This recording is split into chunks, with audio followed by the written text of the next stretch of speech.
Alors, Jean-Ernest, est-ce que tu as prévu quelque chose de particulier pour nous? Quelque chose, oui, moi je regarde notre euh,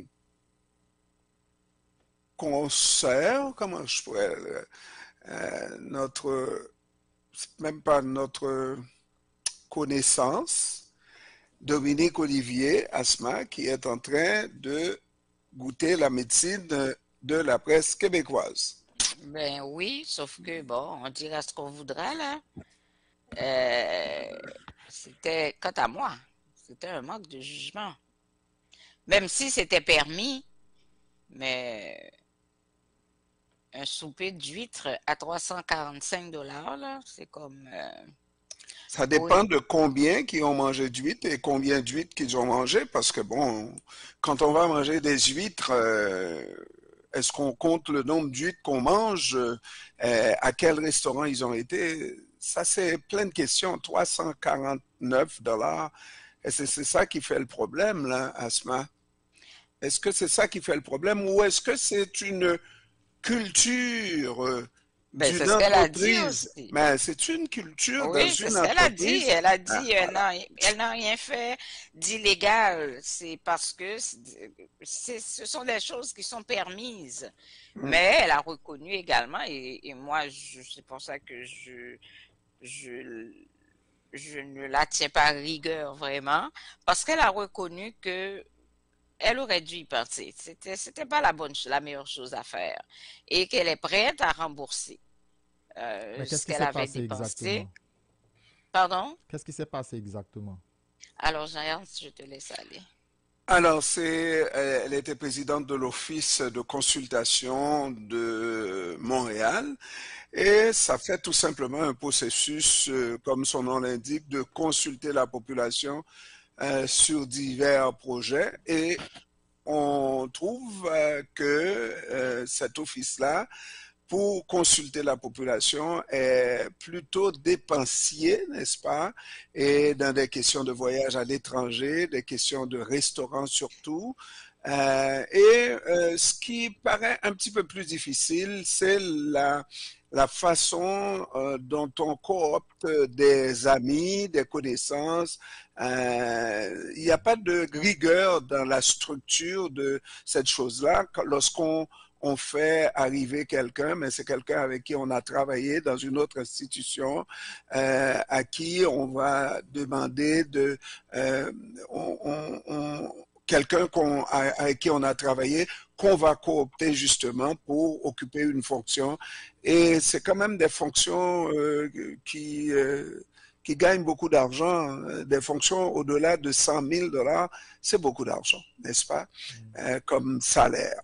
Et en plus, on se donne des cadeaux, on s'offre des repas en compensation de services rendus ou je ne sais quoi. Oui, c'est la structure qui paraît défaillante, un peu dépassée, et on dirait que ça se fait en dehors de tout radar, en dehors de tout contrôle de la ville de Montréal. Parce que s'il y a quelqu'un à reprocher, c'est la structure de la ville de Montréal. Il s'agit d'une organisation de la ville de Montréal.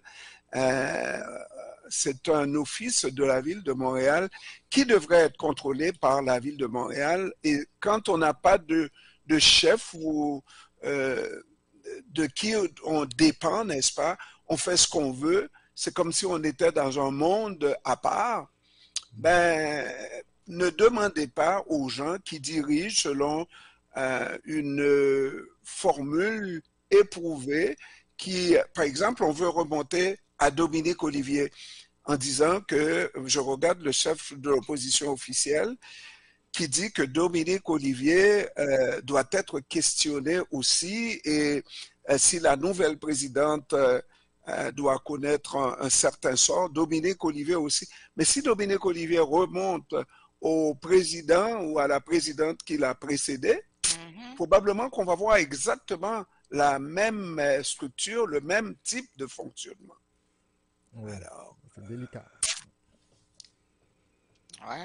c'est Mais l'actuelle présidente également était en entrevue hier et moi je trouve ça, j'en ris parce que tu sais, t'étais pas là, puis je comprends, c'était pas sous ta gouverne que tout ça s'est passé, euh, mais on dirait que c'est une façon de se défaire de cette façon de faire en disant, moi, j'étais pas là, c'était mes prédécesseurs, puis, mais tu arrives, et que tu as toujours vu, tu as toujours compris que c'était pas la meilleure chose à faire, mais pourquoi tu ne t'es pas attaqué à ça en arrivant?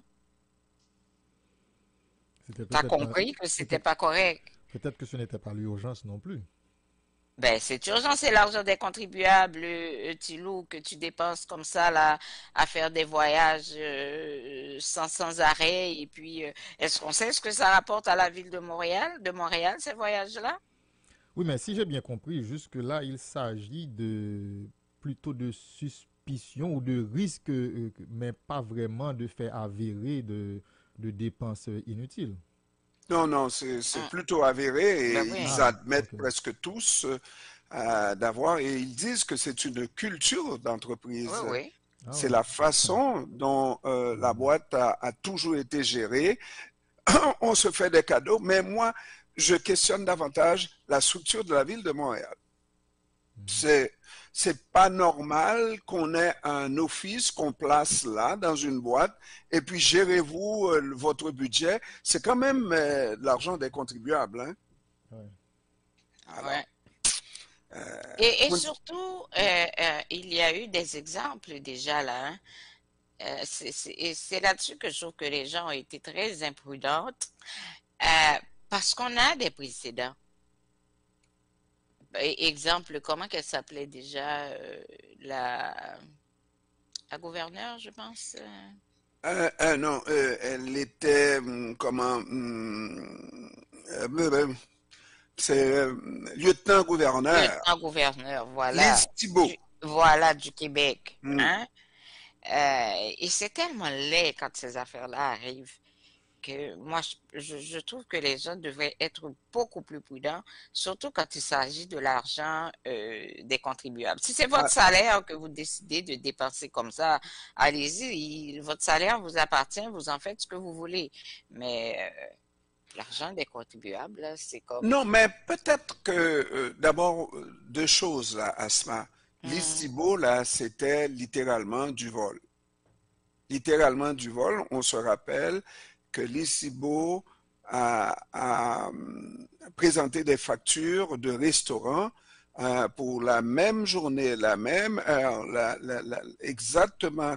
Elle était à deux endroits différents, à 100 kilomètres de distance, n'est-ce pas, et mangeant deux repas.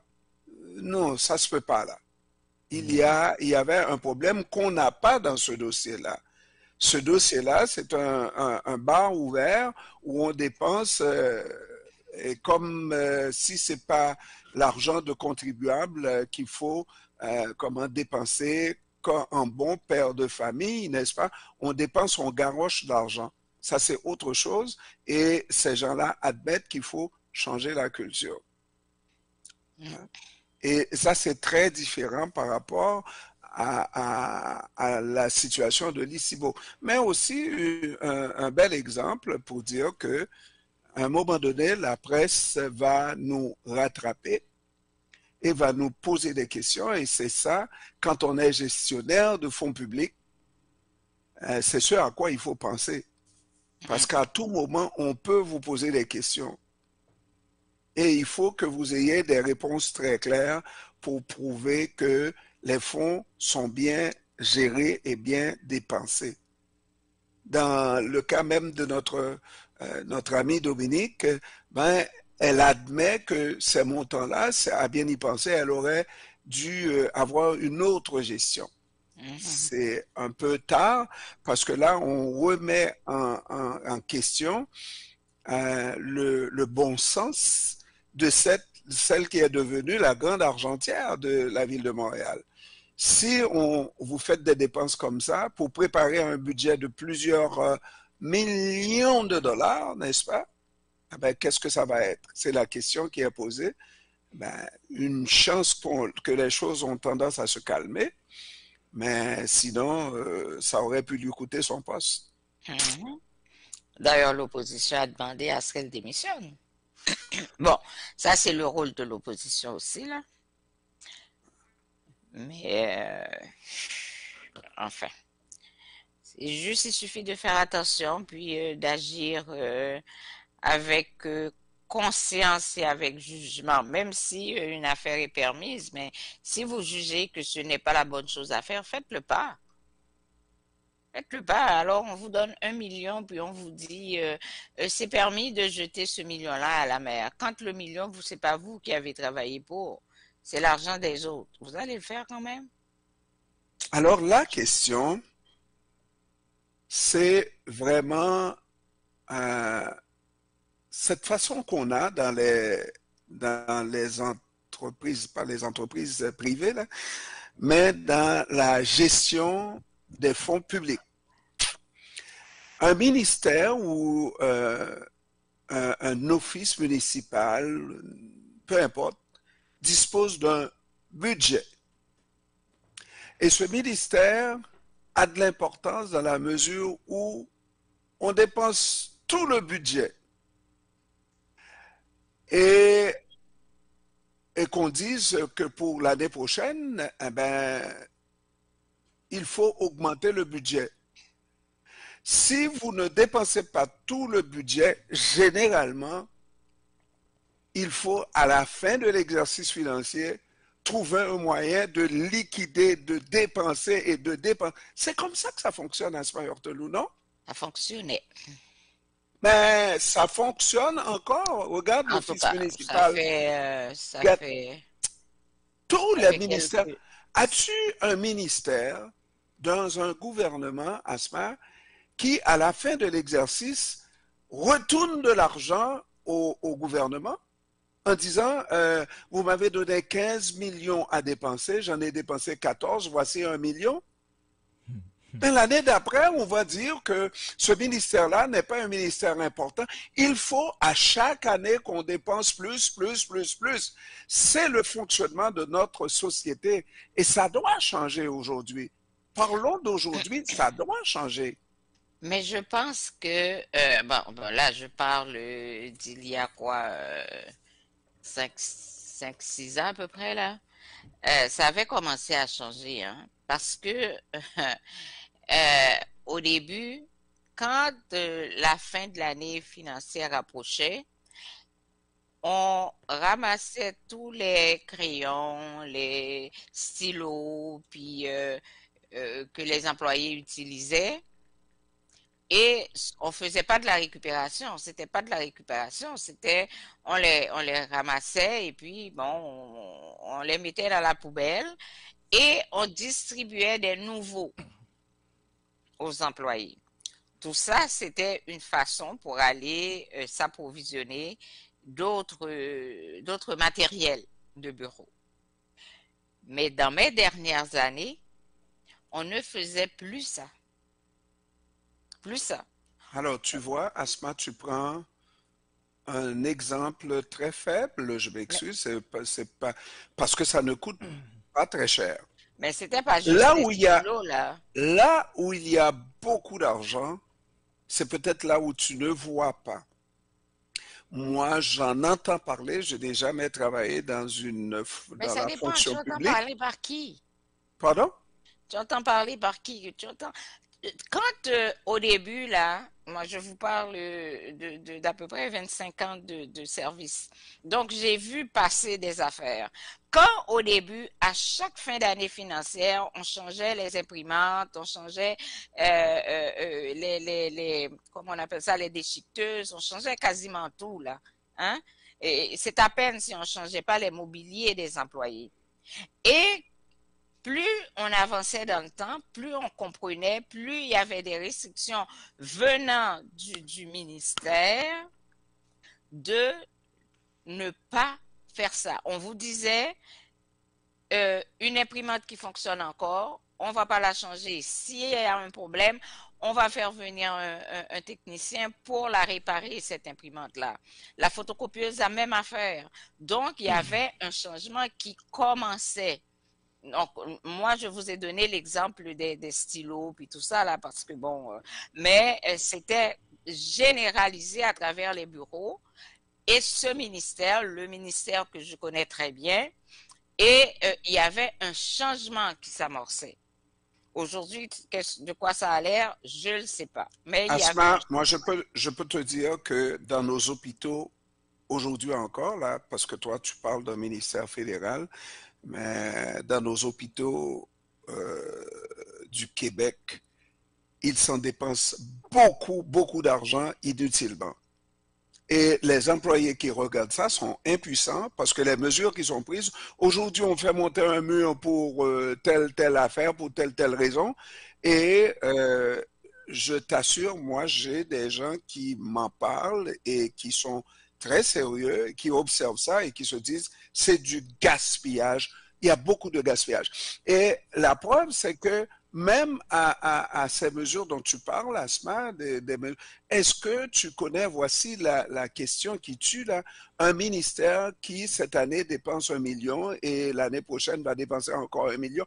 Il y a toujours une surenchère, une dépense de plus parce que le ministère, pour avoir de l'importance, c'est comme ça, là, peut-être qu'on va changer dans le temps, mais il faut qu'il y ait une augmentation des coûts. Le ministère qui ne dépense pas plus cette année par rapport à l'année précédente, par rapport aux années précédentes, ben, c'est un ministère qui n'a pas beaucoup d'importance. Regarde, le ministère le plus important ici au Québec, c'est le ministère de la Santé, justement. Ça dépense beaucoup d'argent. Beaucoup d'argent. Hein? Après l'éducation, etc. Et c'est des ministères majeurs. Lorsqu'on vous donne un tel ministère, vous êtes le ministre le plus important parce que ça dépense beaucoup d'argent. Il faut que cette mentalité-là change. Quand on regarde un office municipal, Silou, qui dépense comme ça, mais c'est un modèle qui est suivi. Oui, l'une des raisons avancées, c'est que s'ils ne dépensent pas tout l'argent qui leur a été alloué, leur budget sera réduit à la prochaine allocation. Absolument. Et il n'y a personne, aucun directeur qui veut voir son budget réduit, non? Alors, il faut tout dépenser et c'est là qu'on va vous parler dans les ministères, même chez les députés, hein, des fonds de tiroir. C'est tout en anglais, on dit le petit mât qui reste. Ben, c'est la fin du budget, il faut tout enlever, tout enlever. Et là, pour quelqu'un qui demande une subvention, on peut vous donner les fonds de tiroir. C'est une culture à changer. Moi, je suis parfaitement d'accord avec ça. Et nous allons donc prendre la pause et puis nous continuerons après avec ce débat. Il y a des jours avec, il y a des jours sans. Les jours avec, on est déjà avec. Mais les jours sans, il faut faire avec le AM 1410.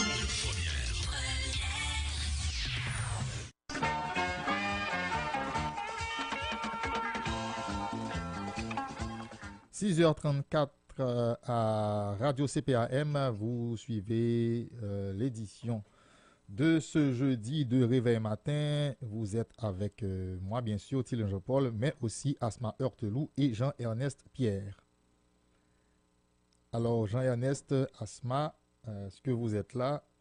Moi, je suis là. Moi, je suis là aussi. Tout le monde est là.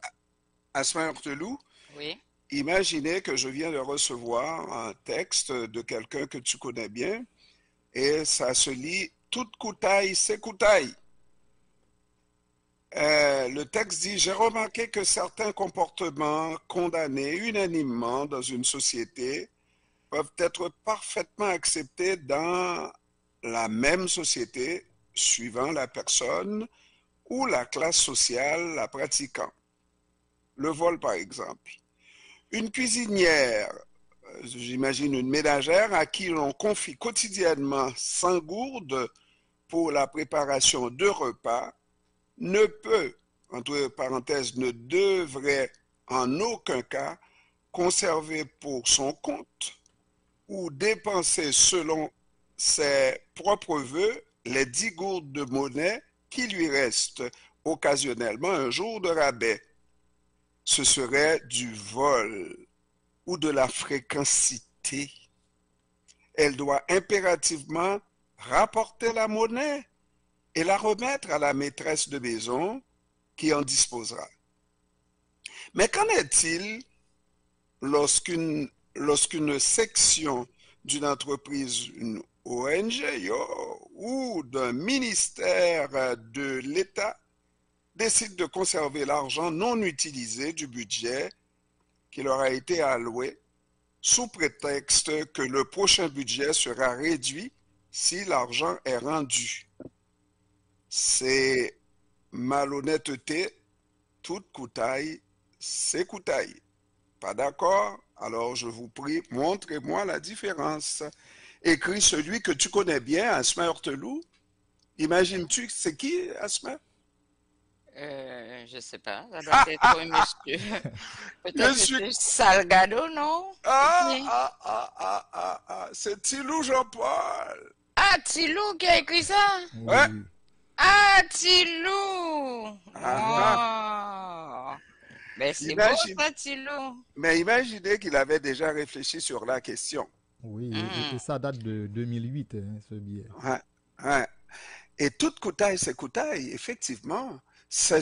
Mais tu vas voir, le fait que tout le monde agit de cette manière-là, ça donne une couverture plutôt légale, ça donne un semblant de légalité à cette pratique qui est franchement néfaste pour la population en question. Parce que chaque année, le ministère doit avoir un budget supérieur par rapport à l'année précédente, chaque année. Et puis ça augmente et les services n'augmentent pas pour autant. Tout simplement, c'est une surenchère et c'est comme ça que ça se passe ici comme ailleurs. Ouais. Bon. Et ça continue alors qu'on demande souvent à la population, aux citoyens et citoyennes de se serrer les coudes et que les temps sont durs, mais dans l'administration, ça ne donne pas l'exemple. Non, mais dans l'administration, ça ne donne pas l'exemple. Mais il y a de ces gestionnaires qui sont conscients de la chose, hein, et qui ne feront pas par exprès pour dépenser l'argent ou pour gaspiller l'argent. Et puis c'est vrai, c'était, et je le mets encore au passé, c'était une culture au niveau fédéral. Mais ça a commencé à changer avec les années Harper. Oui. Même avant, un peu avant Harper, ça avait commencé avec vers la fin de Jean Chrétien. Ça avait commencé. Si bien qu'on parlait, c'est là qu'on a commencé à parler des années de vaches maigres par rapport aux années de vaches très grasses qu'on connaissait. Et j'espère, moi je suis plus là, j'espère que ça a continué dans ce sens-là, si bien qu'à un moment donné, les employés trouvaient que c'était comme exagéré. Les sacrifices qu'on leur demandait de faire, c'était exagéré ce qu'ils avaient, puis qu'on leur enlevait, puis parce que il fut à une époque, chaque gestionnaire, même pas gestionnaire, chaque chef d'équipe avait une imprimante de bureau à son bureau. Est-ce que c'était nécessaire, ça? Non, ce n'était pas nécessaire. Mais c'était la façon de faire du ministère et que tous ceux qui avaient une responsabilité quelconque, là, devaient avoir une imprimante à son bureau. Mais ça avait changé. Même les gestionnaires n'avaient plus, avant que je quitte, même les gestionnaires n'avaient plus d'imprimante à leur bureau. Non, mais je pense que dans certains cas, il faut suivre un certain courant aussi. L'informatique est venue dans ses premiers balbutiements, je pense que les imprimantes étaient collées à l'ordinateur, où l'imprimante était collée, chaque ordinateur une imprimante, n'est-ce pas, avant de venir inventer le réseau, n'est-ce pas, qui va faire en sorte que l'on puisse se brancher à plusieurs ordinateurs sur une même imprimante. La technologie devrait servir tout simplement à faire baisser les coûts de production, tandis que dans certains cas, on voit que malgré les nouvelles technologies, mais les coûts ont continué à augmenter. Cela dit, moi je suis quand même heureux de voir qu'on commence à prendre conscience et avec ce qui a été dévoilé, quelquefois, moi je pose la question aussi, est-ce que les journalistes ne pèsent pas trop fort, n'est-ce pas? Parce qu'ils peuvent avoir un objectif qui est d'acculer quelqu'un qu'on a assez trop vu, n'est-ce pas? Tu as trop bonne presse, on va sortir la plupart de ces dossiers. Oui, moi Ça je les arrive, connais oui. bien. J'ai déjà vu ça, n'est-ce pas? Mais tous Euh, les dossiers sont justes. C'est pas une question d'acculer. non, mais regarde, Asma, on pourrait tout simplement dénoncer, oui, j'ai vu des choses, par exemple, encore ces petites passes courtes, d'avoir des amitiés, et on a des entreprises privées aussi, au moins une entreprise qui a été vendue, passée à une amie qui se retrouve au même emploi, etc. Mais dans le fond, la vraie vie, est-ce qu'on ne fait pas affaire avec des gens qu'on connaît? On connaît des gens à partir des relations de travail, à partir des relations, je ne sais pas, autres, mais il y a une façon de rencontrer du monde avec qui on va se tenir, on va développer une relation. Mais c'est des gens, quelquefois, qu'on rencontre au travail, qu'on rencontre, je ne sais pas, à l'église, hein? On doit avoir, ou à l'école, hein? Donc, on peut dénoncer. Il y a des choses qui frappent dans le reportage de JE, mais par contre, est-ce qu'on peut aussi comprendre que la société fonctionne de cette manière-là? Au moment où JE publie un tel reportage, il doit y avoir d'autres institutions qui fonctionnent encore pire que ça, pas vrai? Si je peux placer un mot, moi, je suis d'accord avec toi de questionner avant tout la structure, parce que il est naturel, je pense, de vouloir travailler avec ce qu'on connaît. Maintenant, Hein? il faut vraiment des garde-fous pour éviter que ça ne débouche sur la corruption ou autre chose. Mais c'est vrai que il est naturel de vouloir travailler avec qui on connaît. C'est presque, je dirais même, c'est normal. C'est normal, et oui, mais de temps en temps, lorsqu'on n'a pas ce contrôle-là par-dessus nous, on doit se le créer soi-même. Ouais. Comme Asma, une fois, on a vu un gouvernement dans une des provinces qui était élu, mais majoritairement à 99, si ce n'est pas 100%, tous des députés du parti, n'est-ce pas, qui étaient bon, ce gouvernement s'est créé une opposition. Parce qu'on a besoin d'entendre une voix, on a besoin de savoir qu'on a quelqu'un au-dessus de nous. Mais sinon, là, Tilou, si on n'a pas cette impression-là, mais on peut faire beaucoup de dégâts malgré Mhm. toute la bonne foi. Hein? Hmm. Moi, je me dis, dans tout ce qu'on fait, on doit être honnête. Peu importe c'est un ami, peu importe c'est ton conjoint, peu importe là, il faut rester honnête et respecter les règles du jeu. Et même quand, exemple dans le dossier qu'on regarde, même quand ça a été permis, mais il y a un questionnement qui doit être fait, à savoir, ben, est-ce que c'est nécessaire ce que je fais là? Est-ce que c'est correct à ce que je donne une opportunité à un ami sans passer soit par un appel d'offres, sans passer par un recrutement ou peu importe, alors que tout le monde sait que cette personne-là, c'est mon ami. Alors là, on pose la question du budget encore. Tu as une cagnotte à dépenser et est-ce que si tu ne dépenses pas la cagnotte, tu vas retourner la balance et est-ce que tu penses que tu seras classé meilleur gestionnaire parce que tu auras retourné une partie en disant ça c'est l'argent des contribuables, je ne le dépenserai pas. Alors que d'année en année, ton budget est de 1 million de dollars et puis ce million de dollars qui était le budget de l'année dernière a augmenté cette année. L'année prochaine, le budget doit encore augmenter. Mais si tu ne fais pas les voyages que l'autre faisait et les voyages qui sont permis, il n'y a pas de contrôle, tu vas être considéré comme quoi? Parce qu'il y a de ces employés qui, eux, avaient ces avantages-là et qui, sous l'administration de Tsilou, n'ont plus ces avantages-là. Comment on va regarder le nouvel administrateur?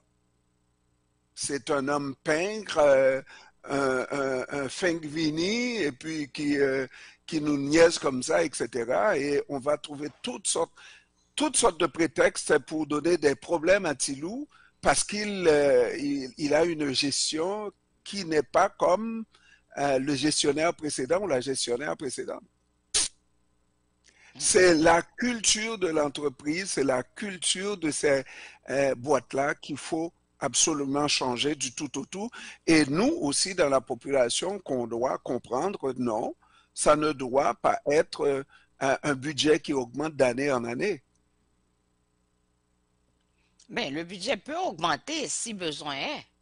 Ah oui, On mais ne fera pas par exprès pour est-ce qu'on faire peut augmenter. dépenser, est-ce qu'on peut dépenser ce budget-là, gérer le budget en bon père de famille, comme si c'était notre maison qu'on gérait, le budget familial? Mais c'est ça qu'on n'a pas lorsqu'on travaille avec le gouvernement. C'est l'argent du peuple. Il faut le dépenser, l'argent du peuple. Ça n'appartient à personne.